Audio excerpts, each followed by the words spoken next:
ہر انسان کو دیکھیں, ہم اپنے گھر میں بھی دیکھتے ہیں وہ بچہ جو بالکل کوائٹ ہوتا ہے ہم اس کو بڑا پیار کرتے ہیں, اور بچہ جو شور میں جاتا ہے, چیزیں توڑتا ہے, چھلانگے مارتا ہے, ہم اس کو ڈانٹتے مارتے ہیں. حالانکہ دیکھنے میں یہ آیا ہے کہ وہ بچہ جو بہت شور میں جاتا ہے, چھلانگے وغیرہ مارتا ہے, وہ بچہ جو ہے وہ اسٹار پلیئر ہے فیملی کا, اور وہ بچہ جو کوائٹ ہے اس کو کوئی سائیکولوجیکل ایشو ہے.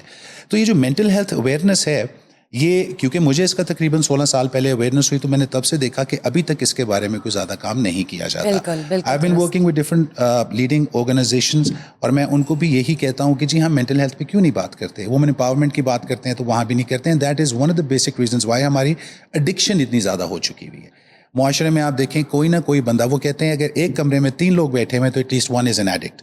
وہ کہتے ہیں اس سے بھی کلوز آپ نے جانے تو آپ یہ دیکھ لیں at least your cousin is an addict. ہمیں پتہ ہی نہیں ہوتا اس کا. وہ کہتے ہیں if not your brother then your cousin is an addict. there would be or must be someone. There are. دیکھیں, you may be an addict, I may be an addict as well. اگر میں اپنی بات کروں, آپ کی بات نہ کروں, تو میں آپ کو بتاؤں کہ ہاں مجھے کیمیکل ڈپینڈنس تو کوئی نہیں رہی, لیکن مجھے ہیبیچول ڈپینڈنس بہت زیادہ تھی. میں اپنی زندگی میں کئی چیزوں میں ایڈکٹیڈ رہا ہوں. جیسے فار ایگزامپل میرے جو ٹیچر, میرے باس, میرے گرو مجھے اکثر یہ کہا جاتے تھے کہ you are addicted to the gym, کیونکہ آپ جس دن جم نہیں جاتے ہیں آپ کا موڈ نہیں ٹھیک ہوتا, آپ کا موڈ نہیں ٹھیک ہوتا, آپ کی پرفارمنس نہیں ٹھیک ہوتی, آپ کی پرفارمنس نہیں ٹھیک ہوتی, کمپنی لاس میں جاتی ہے. This is what you need to understand. زندگی میں انسان نشہ کرتا کیوں ہے, یہ ایک بہت بڑا سوال ہے. یہ میں آپ سے پوچھوں گی آگے جا کے, sorry to cut you in the middle, لیکن پلیز کنٹینیو. جی اوکے. تو جیسے میں نے آپ سے کہا کہ why do people do what they do, ہم نشے کی تو بات نہیں کرتے. تو انسان کوئی بھی کام کرتا ہے وہ کیوں کرتا ہے, اس کے پیچھے ایک وجہ ہوتی ہے. اسٹیٹس بھی بتائیے ساتھ. جی, اور اس میں دیکھا یہ جاتا ہے کہ اگر ہم ایڈکشن کی بات کریں تو پاکستان کے اندر اس ٹائم کرنٹلی اکثر لوگ کہتے ہیں کہ جی یہ مسئلہ بڑھ رہا ہے یا یہ بڑھ جائے گا, تو میں ان کو کہتا ہوں کہ مسئلہ آلریڈی بڑا بڑھ چکا ہوا ہے. 70 لاکھ کے قریب جو ہماری یوتھ ہے وہ ایڈکٹیڈ ہے, 70 لاکھ کے قریب. اس کے اندر سے 23% جو ہیں وہ فیمیلز ہیں, اپروکسیمیٹلی 25% آپ لگا لیں. تو جو خواتین کی ایڈکشن ہے وہ مردوں کی ایڈکشن سے تھوڑی فرق ہوتی ہے. وہ فارماسیوٹیکل میڈیسن پہ زیادہ ڈیپینڈنٹ ہوتی ہے, اور جو مرد حضرات, جو بوائز ہیں, جو لڑکے ہیں, وہ ذرا ڈرگز میں چلے جاتے ہیں. جیسے آپ کہہ لیں کہ بینزوڈائزوپین یا کیمیکل ڈرگز آپ کہہ لیں, جس میں چرس, شراب اور یہ دیگر ڈرگز آ جاتی ہیں. تو خواتین کی تو کوئی بات ہی نہیں کرتا, اور بندوں کی بھی بہت کم لوگ بات کرتے ہیں. زیادہ تر لوگ یہ سمجھتے ہیں کہ بچہ خراب ہو گیا, اس کا کیریکٹر ڈیفیکٹ ہے, کوئی اس کو ایز بیماری لیتا ہی نہیں. لیکن اوور آل یہ ایڈکشن کے امبریلا میں آتی ہے, رائٹ؟ اس کو ہم یہی کہہ سکتے ہیں کہ اگر مرد جو ہے کیمیکل ایڈکشن لے رہے ہیں یا ڈرگس کہہ دیں, اور عورتوں کی آپ نے بات کی کہ وہ زیادہ تر میڈیسنس کی طرف چلی جاتی ہے جو کہ فارماسیوٹیکل کمپنیز میں آرام سے مل جاتی ہیں, تو دونوں ہے تو برابر سیم پیج پر ہی ایڈکشن کے حوالے سے. ایبسلیوٹلی دونوں بالکل سیم پیج پہ ہیں. دیکھیں, اٹ ڈز ناٹ میٹر کہ آپ کون سی ڈرگ لے رہے ہیں. ایڈکشن کا مطلب کیا ہوتا ہے؟ Excess of anything, loss of control, excess of anything, اور repetitive use and negative consequences. کوئی بھی کام آپ بار بار کریں گے اور آپ کو اس کو منفی نتائج ہوں گے تو وہ ایڈکشن ہے. یہاں پہ ویسے تو ٹیبو ٹاپک ہوتا ہے, لیکن کئی ایسے لوگ ہوتے ہیں جو ریلیجسلی ایڈکٹیڈ ہوتے ہیں. وہ 5 سے بہت زیادہ نمازیں پڑھتے ہیں, سارا دن تسبیح کرتے رہتے ہیں, اور وہ اتنے ریلیجس ہو جاتے ہیں کہ وہ دنیاوی طور پہ ڈس فنکشنل ہو جاتے ہیں. کیونکہ ہم اپنے دین میں بھی یہ کہتے ہیں کہ دین اور دنیا ساتھ ساتھ لے کے چلیں, balanced life is what it is. تو یہ جو اویئرنیس ہے یہ زیادہ سے زیادہ ہونی چاہیے. Schools and colleges and universities کے اندر کوئی بھی ایسا یونیورسٹی, کوئی بھی ایسا ادارہ نہیں, میں آپ کو لکھ کے دے دیتا ہوں 110% گارنٹی, کوئی بھی ایسا ادارہ نہیں ہے. اب تو بچوں کے اسکولز میں بھی ہمیں ڈر لگنے لگے جس میں ایڈکشن نہیں ہے. آپ نے بالکل ٹھیک بات کی, اور میرے خیال سے اب 2025 کی جب ہم بات کرتے ہیں تو ڈیجیٹلائزڈ ایرا ہے, اور اب ہر اسکول یا ہر آرگنائزیشنز میں ایک سائیکالوجسٹ جو ہے اس کو ضرور ہائر کیا جاتا ہے تاکہ وہ بچوں کی مینٹل ہیلتھ کنڈیشنز اور فزیکل ہیلتھ کنڈیشنز کو بھی انڈرسٹینڈ کر سکے جو کہ انٹر ریلیٹڈ ہوتی ہیں. رائٹ. یہ جو ابھی آپ نے بات کی ہے اس کو ہم اپنی زبان میں کہتے ہیں سائیکوسومیٹک اینڈ سومیٹوسائیکل. رائٹ. جی, اب جیسے فار ایگزامپل اکثر دیکھا یہ جاتا ہے کہ جو زیادہ تر فزیکل پرابلمز ہوتی ہیں وہ ہماری مینٹل ریلیٹڈ ہوتی ہیں.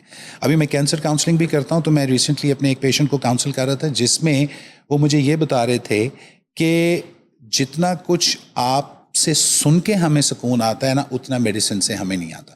بیکاز دیکھیں, انسان کا دماغ ایک ایسی چیز ہے, جب تک آپ اس کو ریلیکس نہیں نہ کریں گے تو آپ زندگی میں جو بھی کریں گے it will render unnecessary. Right. Physical fitness is directly dependent on your mental fitness, اور اس کے بارے میں ایک بہت بڑے گرو ہیں, وہ یہ بات کرتے ہیں کہ what ever you do in life is 80% psychology and 20% mechanics. اگر آپ کی سائیکالوجی ہی آن پوائنٹ نہیں ہے تو میکینکس آپ کی کیا فالو کریں گے. And that is one of the basic reasons why ہمارے پاس امیر لوگ بہت کم اور غریب بہت زیادہ ہیں. بیکاز جو ایسا کیوں ہے؟ یہ ایک مائنڈ سیٹ ہے. آپ نے الٹریٹ سوسائٹی کی بات کر لی نا, سم ہاؤ ہم اس کو کہہ سکتے کہ چلے پیسوں کو یا فائنینشیل کیٹیگری کو اگر ہم سائڈ پہ کر دیتے ہیں تو ایک لٹریٹ کمیونٹی ہے اور ایک الٹریٹ کمیونٹی ہے. اس کو کس طرح سے آپ ڈیفائن کرتے ہیں اپنے پیرامیٹرز میں؟ It's a very relevant question because مجھے لگتا ہے people need to differentiate between the two. غربت کا تعلق پڑھائی سے نہیں ہے. جب میں بات کرتا ہوں امیر لوگوں کی تو آپ یہ بھی سن کے شاید حیران ہو جائیں گی کہ دنیا میں جو ٹاپ نوچ امیر ترین لوگ ہیں وہ جاہل ہیں. رائٹ. اور جتنے پڑھے لکھے لوگ ہیں وہ ان کے لیے کام کر رہے ہیں. یہ ایک اور ٹاپک ہو جائے گا جو ہم پھر کبھی بات کر سکتے ہیں کہ what kind of schooling do we get. کیا ہمیں جو اسکولنگ ملتی ہے وہ ہمیں لیڈرز بنانے کے لیے ملتی ہے یا فالوورز بنانے کے لیے ملتی ہے؟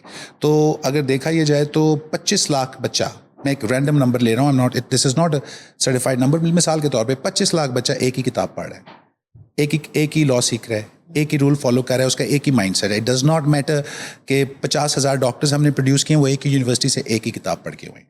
اگر آپ ویسٹ میں جا کے دیکھیں, کیونکہ آئی واز فارچونیٹ انف کہ مجھے وہاں پہ بھی تھوڑی سی اسکولنگ کرنے کا موقع ملا, اور میں نے یہ دیکھا کہ it's a book less environment. وہ آپ کو ایک ٹاپک دیتے ہیں اور آپ کو کہتے ہیں come back with a solution. یہاں پہ ہم لوگ فارمولاز ڈھونڈتے ہیں. فارمولاز کیا ہے؟ یار میں نے پاس ہونا ہے, مجھے بتا کون سے کویشچنز آئیں. وہ کہے گا جی فلانا فلانا, ٹیچر کہے گا فلانا فلانا فلانا ٹاپک پڑھ لو, باقی چھوڑ دو. جب تک آپ باقی نہیں پڑھیں گے تو آپ کو پہلے کی سمجھ کیا آئے. یہاں سے ہمارا مائنڈ سیٹ بنتا ہے. مائنڈ سیٹ کیا بنتا ہے؟ شارٹ کٹ کا, کہ ہر چیز میں شارٹ کٹ. ایونچولی ہوتا کیا ہے, 10,000 ڈاکٹرز کے اندر سے شاید 500,000 ڈاکٹرز نکلتے ہیں, باقی آدھے نقلی ڈگری والے ہوتے ہیں اور آدھے ویٹنری میں چلے جاتے ہیں. سو مائنڈ سیٹ بہت ضروری ہے, اور جب تک ہم بچوں کا اسکول میں مائنڈ سیٹ نہیں چینج کریں گے یہ ایڈکٹیو پرابلمز آتے رہیں گے. ایڈکشن کا ایک بڑی واسٹ فیلڈ ہے, یہ ایک بڑی واسٹ ٹرم ہے. یہ کوئی چھوٹی سی ٹرم نہیں ہے کہ ہم کہیں ایڈکشن اور نشئی نہیں. سبسٹنس ابیوز اس کے اندر کہا جاتا ہے کہ is a thing but not the thing, کہ ایک چیز ہے سبسٹنس ابیوز. اگر کوئی لیٹس سپوز میں آپ کو ایک مثال دیتا ہوں کہ 100 لوگ ہیں, ان کے اندر سے اگر 50 ایڈکٹ ہیں تو اس کے اندر سے 10 سبسٹنس ابیوز کے ہوں گے, 40 جو ہیں وہ نان کیمیکل ایڈکٹس ہوں گے. یعنی کہ وہ کام وہ بار بار کریں گے اپنی زندگی میں جن سے ان کو منفی نتائج آ رہے ہیں. فار ایگزامپل, لیٹ اٹھیں گے, اپنا خیال نہیں رکھیں گے, they will not do with whatever they will not do the best with whatever they have. So یعنی کہ اب ہم اس کو بھی کہہ سکتے ہیں کہ جو ایڈکشن ہے وہ بھی 2 کیٹیگریز کی ہے. ایک آپ نے کہا کہ کیمیکل ایڈکشن ہے اور ایک نان کیمیکل ایڈکشن ہے. دونوں کے بارے میں بتائیے اور دونوں کی ایگزامپلس بھی دیجیے گا. دیکھیں جی, جو کیمیکل ایڈکشن ہے نا وہ تو ہم سیدھی بات کر لیتے ہیں کہ آپ کوئی چیز کھائیں اور آپ کو اس کا نشہ ہو اور آپ اس کے ایڈکٹ ہو جائیں, یہ ہوگی کیمیکل ایڈکشن. اس کے اندر کوئی بھی ڈرگ آپ لے لیں, ڈرگز ان اٹ سیلف کوئی بری چیز نہیں ہوتی. دیکھیں ڈرگز کا مطلب کیا ہوتا ہے, dosage required under general standards. آپ امریکہ میں ویسٹ میں جائیں, انگلینڈ میں جائیں تو آپ دیکھیں وہ میڈیسن اسٹور نہیں کہتے, وہ ڈرگ اسٹورس کہتے ہیں. تو ان کا مطلب ہوتا ہے ڈرگ وہ چیز ہوتی ہے جس کی ایک ڈوزیج ریکوائرڈ ہوتی ہے. جب آپ کسی چیز کی ڈوزیج کے ساتھ کھیلیں گے, ریگارڈلیس وہ کھانا ہے, وہ چائے ہے, وہ کافی ہے, وہ سگریٹ ہے, وہ چرس ہے, شراب ہے, ہیروین ہے, میتھ ہے, وٹ ایور, آپ جب اس کی ڈوزز کے ساتھ کھیلیں گے تو آپ ایڈکٹ ہو ہی جائیں گے. Human brains are hard wired to do wrong thing with full excellence. Unfortunately ہم لوگ ہارڈ وائرڈ ہیں غلط چیز بہت مہارت کے ساتھ کرنے کے لیے. میں ایسے کئی لوگوں کو جانتا ہوں بیکاز مجھے موقع ملا یو ایس میں بھی رہنے کا اور انگلینڈ میں بھی رہنے کا. تو انگلینڈ میں ایک ایسے گروپ کو میں جانتا ہوں جو کہ بالکل چٹے ان پڑھ لڑکے تھے, لاہوری لڑکے تھے, اور they were masters at making master cards, Visa cards. وہ کارڈز بناتے تھے اور اس سے بڑے پیسے کماتے تھے, کچھ پکڑے بھی جاتے تھے پھر نکل آتے تھے. ایک بڑے نیگیٹو قسم کی زندگی ذرائع معاش کما رہے تھے وہ. تو میں ان سے یہ پوچھتا تھا کہ یار تم لوگ why don't you do something else, تم لوگ اتنے اسمارٹ ہو. کہتا ہے ہمیں کچھ آتا ہی نہیں, this is what we know with the best of the knowledge, you know.